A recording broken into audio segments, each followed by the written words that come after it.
সব আলেমদের জন্য দোয়া করি। কি বলেন?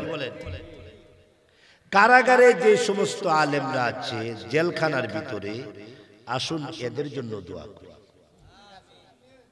নাকি না দোয়ার দরকার নেই? না, এরা কারাগারে আরো থাকুক। আর কত থাকবে বলেন? আর কত থাকবে বলেন? আরে বলেন না, আর কত থাকবে বলেন না? আর কত থাকবে? আর কত বছর? কত চোরের মুক্তি হয়, কথা বলে না কিছু। কত ডাকাতের মুক্তি হয়, কত সন্ত্রাস আর চাঁদাবাজের মুক্তি হয়, চিত্র জগতের নায়ক নায়িকার মুক্তি হয়।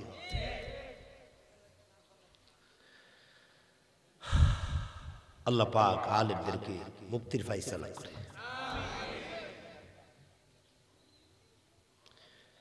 এই বাবুপুর সহ তার আশপাশের শিক্ষিত সমাজ, স্কুল কলেজ মাদ্রাসা বিশ্ববিদ্যালয়ের ছাত্র ভাইয়েরা, পর্দার অন্তরালে অবস্থানরত অত্যন্ত শিক্ষিতা আমার মা বোনেরা, আসুন সকলে মহান আল্লাহ রব্বুল আলামিনের দরবারে কালিমাতুশ শুকুর আদায় করি, যিনি অত্যন্ত দয়া করে এই চার পর্দার ভিতরে গুনাহ মুক্ত এলাকায় ফেরেশতাদের মহলে, আল্লাহ ওয়ালাদের মজলিসে, উলামাদের সোহবতে, দ্বীনের নিসবতে, কোরআন সুন্নাহর আহ্বানে আল্লাহ পাক আমাদেরকে শরীক হওয়ার তৌফিকটুকু দান করেছেন। দিল থেকে সবাই বলেন আলহামদুলিল্লাহ, প্রাণ ভরে বলেন সুবহানাল্লাহ, অন্তর থেকে বলেন আলহামদুলিল্লাহ। একটা আঙ্গুল উপরের দিকে দিয়া সবাই বলেন আল্লাহু আকবার। বলেন সবাই, বলেন বলেন বলেন সবাই, বলেন সবাই, জোরে বলেন, জোরে বলেন আল্লাহু আকবার। মাশাআল্লাহ। এই যে একটা শব্দ, এটেম বোমা থেকে আরো বেশি কাজ করে। কথা বলেন ঠিক কিনা? অপারেটর ভাই, ডোন্ট মাইন্ড, এই যে এই মাইকটা যে আছে এটা কানে আসে, এটা কি বন্ধ করা যাবে? এটা বন্ধ করা যাবে? আচ্ছা, বলেন আল্লাহু আকবার। হয়েছে না তো? জোরে বলেন। নামাজের প্রথম শব্দ বলেন, আযানের প্রথম শব্দ বলেন, ইকামতের প্রথম শব্দ বলেন, রুকুতে যাইতে কি বলতে হয়, সিজদায় যাইতে, মুরগি জবাই করতে আল্লাহ। কি মনে করছেন আল্লাহু আকবার কি? আমাদের আলেম উলামারা পায়ে বেন্ডা বিড়ি, পায়ে বেন্ডা বিড়ি শিকো, ওই অবস্থা আমাদের আলেমরা কি বলে বলেন? কি বলে? আরে বলেন না, কি বলে? কি বলে? কি বলে? কি বলে? আল্লাহ। কি মনে করছে আমাদের আলেমদেরকে? কি মনে করছে? আমাদের আলেম উলামার শরীরের যে রক্ত, ওই রক্তের মধ্যে মুনাফিকের গন্ধ নাই, মুত্তাকিন আল্লাহ ওয়ালাদের গন্ধ করে, ঠিক কিনা? আমাদের আলেমদের রক্তের মধ্যে শাহজালাল, শাহপরান, খাজা মাইনুদ্দিন চিশতি আজমিরি, বাইজিদ বুস্তামি, জুনায়েদ বাগদাদি, সেই বড় পীর আব্দুল কাদের জিলানী, আমাদের হাফিজ হুজুর, পীর হুজুর আল্লামা আতহার আলী, হযরত মাদানী, হযরত থানবী, হযরত কাশ্মীরি, আল্লামা আহমদ শফি, আমাদের রক্তের ভিতরে এই বুজুর্গদের গ্রাম করে, ঠিক কিনা?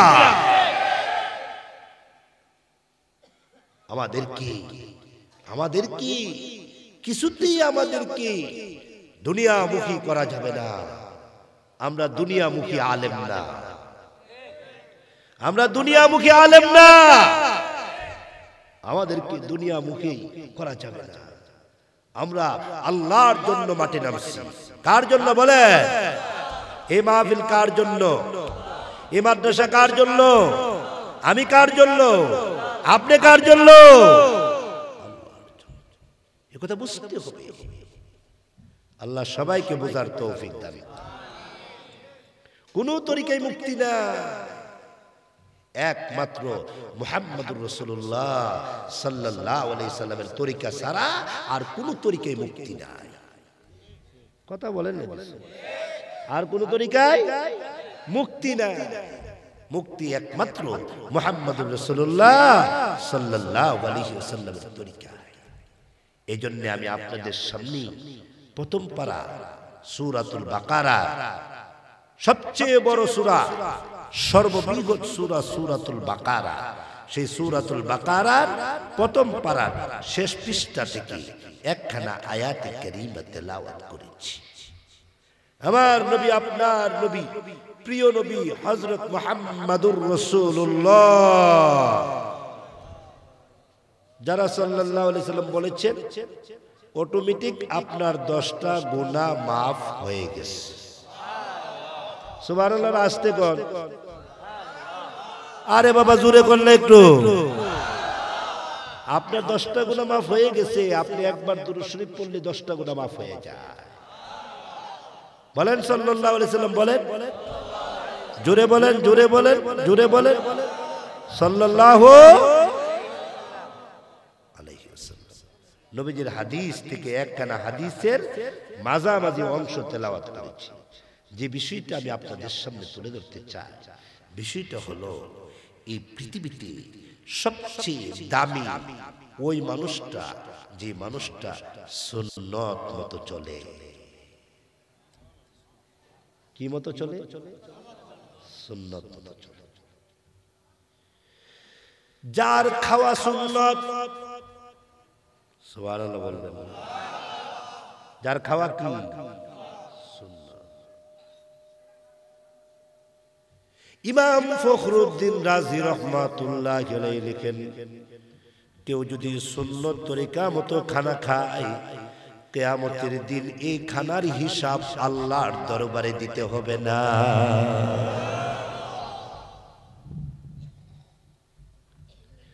সব জায়গায় ফরজ নাই, কিন্তু সব জায়গায় সুন্নত আছে। সব জায়গায় আল্লাহ তাআলা সুন্নত ঢুকায়া দিছে। আপনি নামাজের মধ্যে দাঁড়াইছেন, নামাজের মধ্যে দাঁড়াইয়া সূরা ফাতিহা পড়লেন।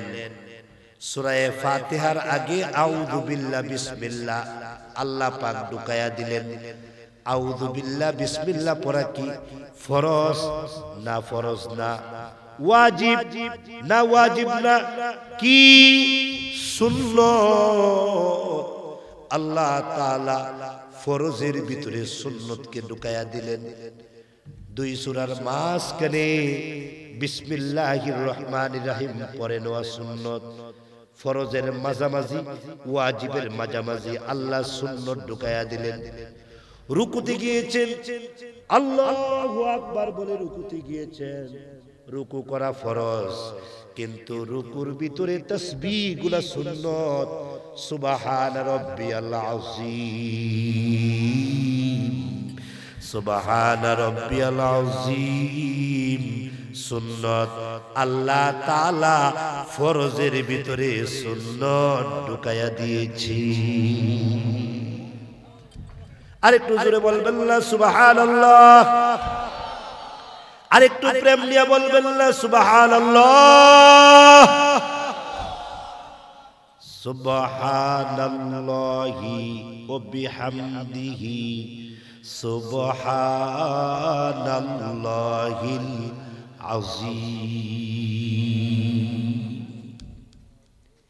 ইমাম কুরতুবী লেখেন, কোন মানুষ যদি খাওয়া শুরু করে বিসমিল্লাহ বইলা, কি বইলা? বলেন না বিসমিল্লাহ, বলেন না বিসমিল্লাহির রহমানির রহিম। কেউ যদি বিসমিল্লাহির রহমানির রহিম বইলা খানা শুরু করে দেয়, বিসমিল্লাহি ওয়া আলা বারাকাতিল্লাহ বইলা খানা শুরু করে, আল্লাহুম্মা বারিক লানা ফিমা রাযাকতানা ওয়া কিনা আযাবান নার, এটা বইলা যদি খানাটা শুরু করে, দুই হাত দৌত করে যদি খানাটা শুরু করে, দস্তরখান বিছায় যদি খানাটা খায়, ছোট্ট ছোট্ট লুকমা খায়, ছোট্ট ছোট্ট লুকমা খায়, খানার যদি দোষ না ধরে আঙ্গুলগুলা চেটে চেটে খায়, বলেন না, আঙ্গুল চেটে চেটে খায়, চেটে চেটে খায়। নবীর সুন্নাত, আমরা আঙ্গুল চেটে চেটে খাইলে আমরা বলি মোল্লাটা মনে হয় একটা রাক্ষস, জীবনে মনে খাইছে না। আসলে রাক্ষস তুমি, একজন আলেম কোনোদিন রাক্ষস হতে পারে না। তুমি গাদা, কিচ্ছু জানো না মিয়া। যে সুন্নাত জানে না সে তো একটা গাদা, সুন্নাত জানে না, পাল্টা আরো আক্রমণাত্মক কথা বলে, রাক্ষস বলে। সুন্নাত শিখো, সুন্নাত জানো, সুন্নাত অনুযায়ী জীবন গঠন করো, তুমি আল্লাহর ওলি হয়ে যাবে, আল্লাহর ওলি হয়ে যাবে। আল্লাহু আকবার বলে, তুমি আল্লাহর ওলি হয়ে যাবে। তুমি রিকশাওয়ালা, তুমি আল্লাহর ওলি হয়ে যাবে। তুমি দিনমজুর, তুমি আল্লাহর ওলি হয়ে যাবে। তুমি নারী মহিলা, তুমিও আল্লাহর ওলি হয়ে যাবে। সুবহানাল্লাহ। আল্লাহর ওলি হইতে গেলে বড় মুফতি সাহেব হওয়া লাগবে, কথা কোথাও নাই। আল্লাহর ওলি হইতে গেলে মুফাসসিরে কোরআন হতে হবে, এই কথা কোথাও লেখা নাই। আল্লাহর ওলি হইতে গেলে শাইখুল হাদিস হতে হবে, আল্লাহর ওলি হতে গেলে বিশাল বড় আলেম হতে হবে না, এই কথা কোথাও নাই। আল্লাহর ওলি হওয়ার জন্য সুন্নাত জরুরি। কি জরুরি? আরো জোরে কয় না, আরো জোরে বলে না। সুন্নাত, সুন্নাত দামি জিনিস। একটা সুন্নাত যদি এক পাল্লায় রাখো, নবীর একটা সুন্নাত যদি এক পাল্লায় রাখো, সাত আসমান সাত জমিন যদি আরেক পাল্লায় রাখো, আল্লাহর কসম নবীর সুন্নতের পাল্লার ওজন কোটি কোটি গুণে বাড়ি বেশি হবে।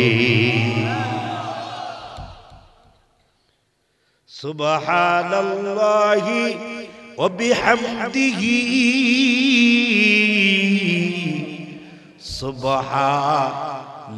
সুবহানাল্লাহিল আযীম। আমাদের শেখ ও মুর্শিদ বলেন, মানুষকে সুন্নাত শিখাইতে গিয়া যদি পায়ে ধরতে হয়, মানুষকে সুন্নাত শিখাইতে গিয়া যদি মানুষের হাতে ধরতে হয়, মানুষকে সুন্নাত শিখাইতে গিয়া যদি 10 মাইল হাঁটতে হয়, হাঁটবেন, যাইবেন, কষ্ট করবেন, মানুষের পায়ে ধরবেন, মানুষকে সুন্নাত শিখাইয়া দিবেন। কিয়ামতের দিন হাসতে হাসতে আল্লাহর তৈরি নূরের জান্নাতে প্রবেশ করবেন। কষ্ট হইতেছে? ছেড়ে দেব? চলবে কিছুক্ষণ? ইনশাআল্লাহ বলবেন না কিছু?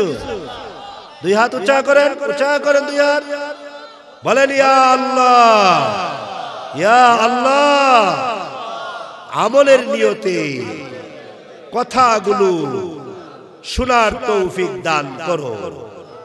বলেন ইয়া আল্লাহ, যতদিন বেঁচে থাকবো সুন্নাত মতো চলবো, সুন্নাত মতো চলবো। আল্লাহ তৌফিক দাও।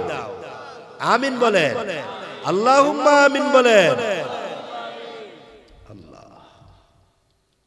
ভাইরা আমার, ইমাম কুরতুবী বলেন, আঙ্গুলগুলো চেটে চেটে খাইবেন, আঙ্গুলগুলো চেটে চেটে খাই। খানার মাঝামাঝি বলে আল্লাহুম্মা লাকাল হামদ ওয়া লাকাশ শুকর, আল্লাহুম্মা লাকাল হামদ ওয়া লাকাশ শুকর। খানার মাঝামাঝি এই দোয়াটা পড়বেন। আল্লাহর রাসূল বলেন, খানা একটা মস্ত বড় ইবাদত। নামাজ যেমন ইবাদত, রোজা যেমন ইবাদত, হজ যেমন ইবাদত, জিকির যেমন ইবাদত, তেলাওয়াত যেমন ইবাদত, নবীর মুহাব্বত যেমন ইবাদত, খানাও একটা ইবাদত। খানা একটা ইবাদত। ইবাদতের নিয়তে খাইবে,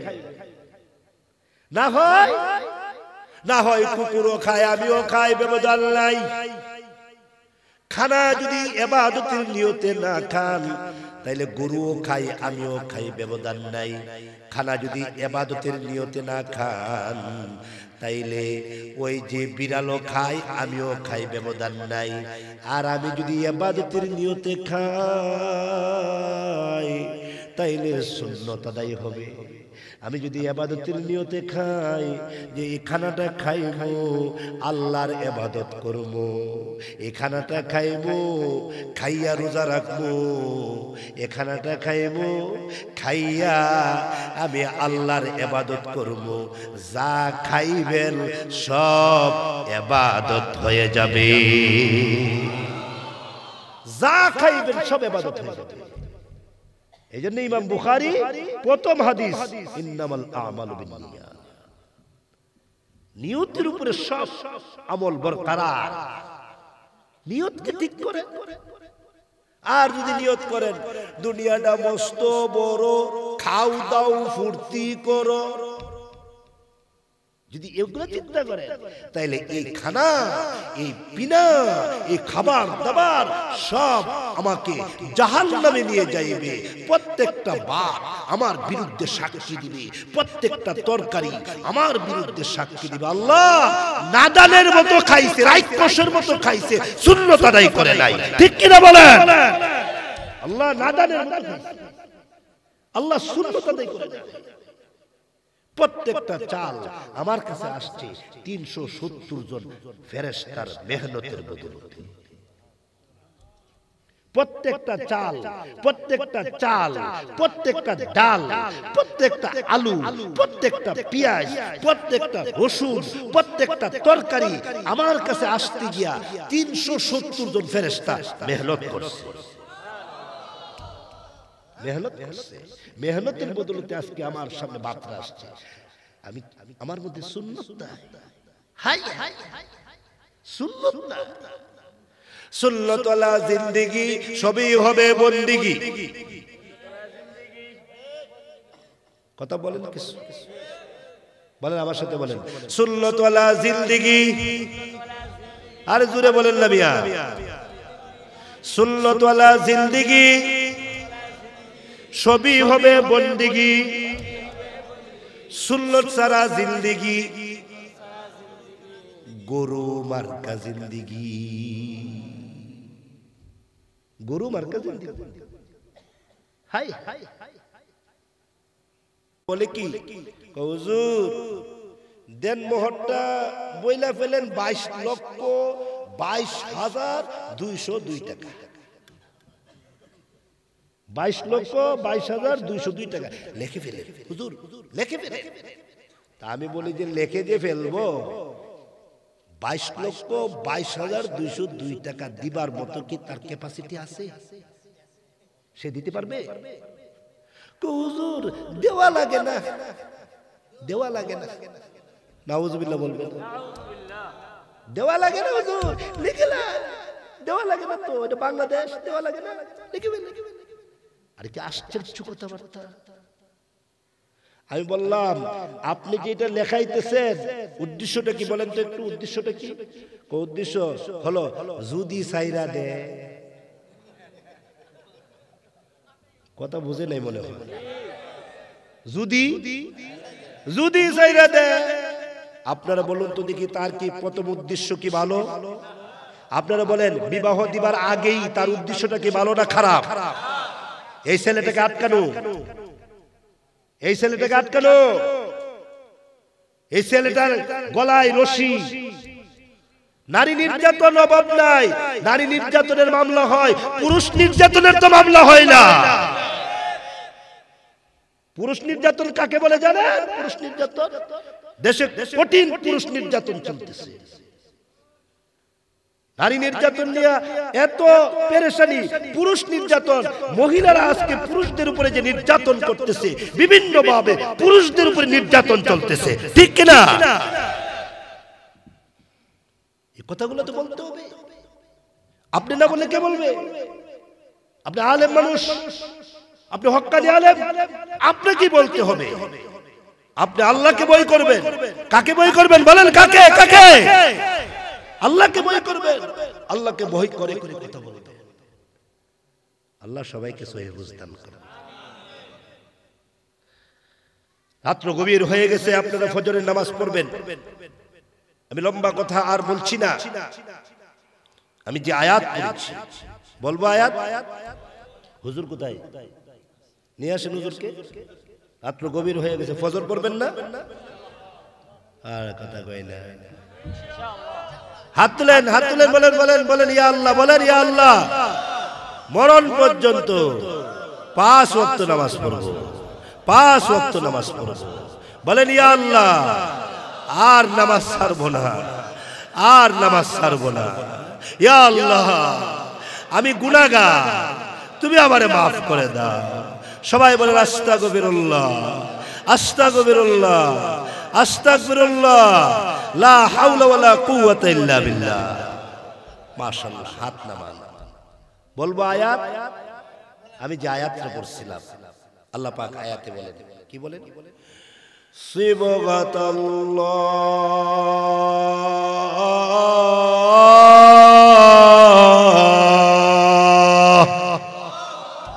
সিবগাতাল্লাহ। আল্লাহর রং ধরো, আল্লাহর রং। কার রং? আল্লাহর রং। আল্লাহর রং ধরো। মুফাসসিরিনে কেরাম বলেন আল্লাহর রং মানে হলো নবীর সুন্নতের রং। আল্লাহর রং মানে কি? নবীর সুন্নতের রং। নবীর সুন্নতের রং ধরো, নবীর সুন্নতের রং ধরো। ওয়ামাল আহসানু মিনাল্লাহি সিবগা ওয়া নাহনু লাহু আবিদুন।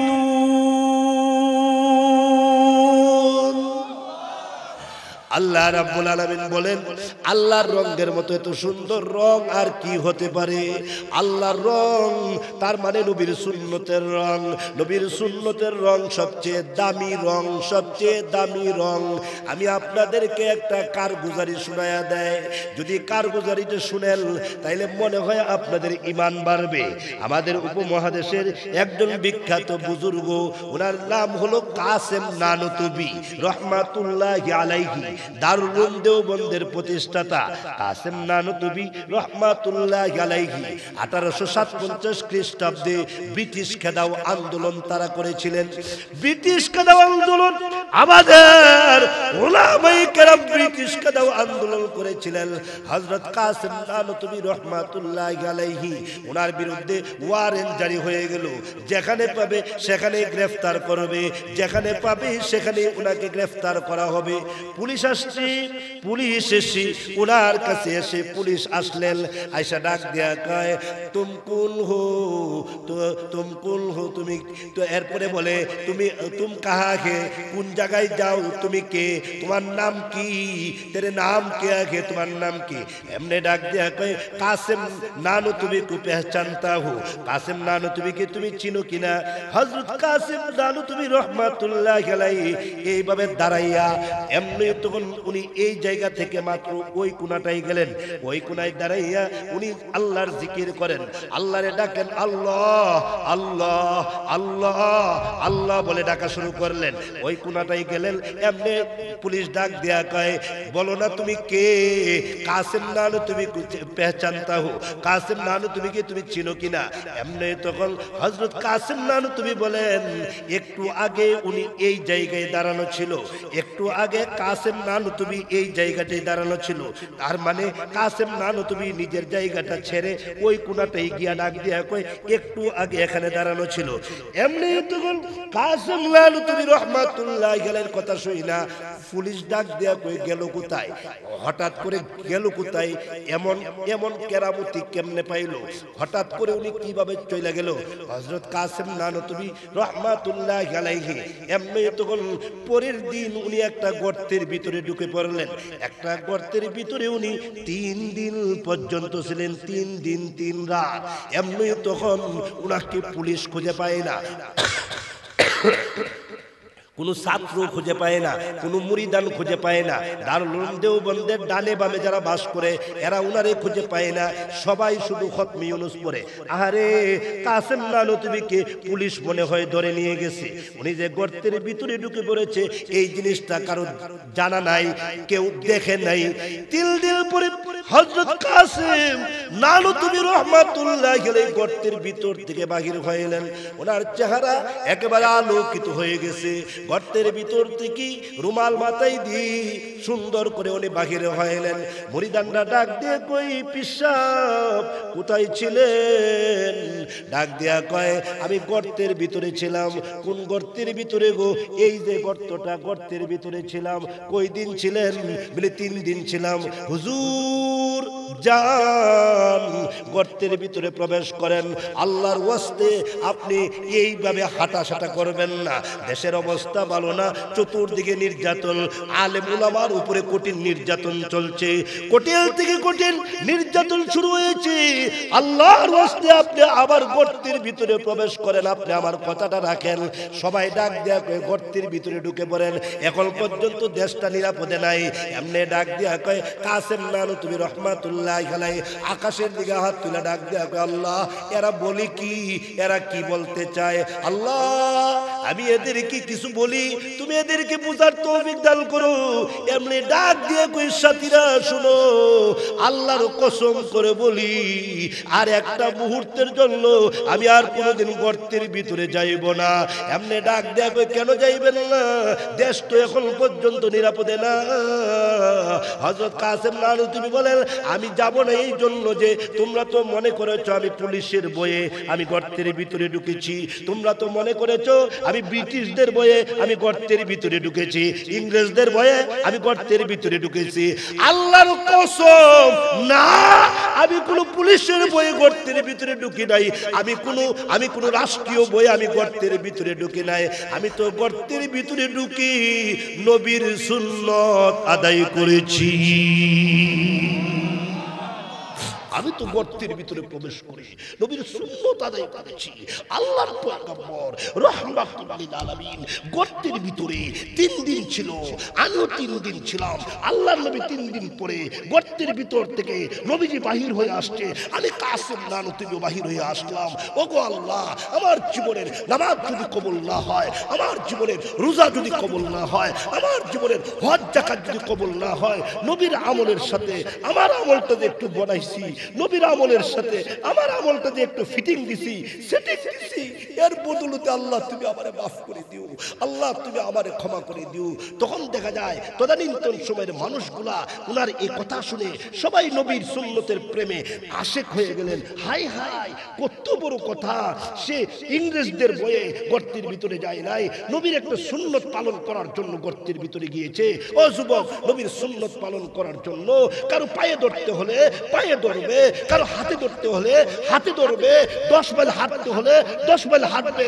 নবীর সুন্নত পালন করার জন্য মেহনত করো, দাওয়াত ও তাবলীগের মেহনত করো, আল্লাহর রাস্তায় বাহির হও, আল্লাহ ওয়ালাদের সাথে থাকো, বুজুর্গদের সাথে থাকো। আমার পাশে বসা আল্লাহর ওলি, আমার শাইখ ও মুর্শিদের অত্যন্ত বড় একজন আশেক, মুজাজ, মাদ্রাসার নাম কি? মুবারক সাহেব হুজুর। আমি এই মাদ্রাসায় মাহফিল করছি। হুজুরের আমার অত্যন্ত শ্রদ্ধাভাজন। আমি হুজুরের মাদ্রাসায় আমি আজকে থেকে মনে 8-10 বছর আগে আমি নিজে আমাকে হুজুর দাওয়াত করছিলেন। তো আল্লাহ তাআলা হুজুরকে নেক হায়াত দান করে। আমার শেখ ও মুর্শিদের আজাল্লে খলিফা, আমার শেখ ও মুর্শিদের অত্যন্ত কাছের খলিফা, করিব, আল্লাহর ওলিদের করিব, বুজুর্গদের করিব। এই সমস্ত বুজুর্গদের হাতের সাথে হাত মিলাও, সুন্নত তরিকা চলতে গেলে আহলুল্লাহদের সহ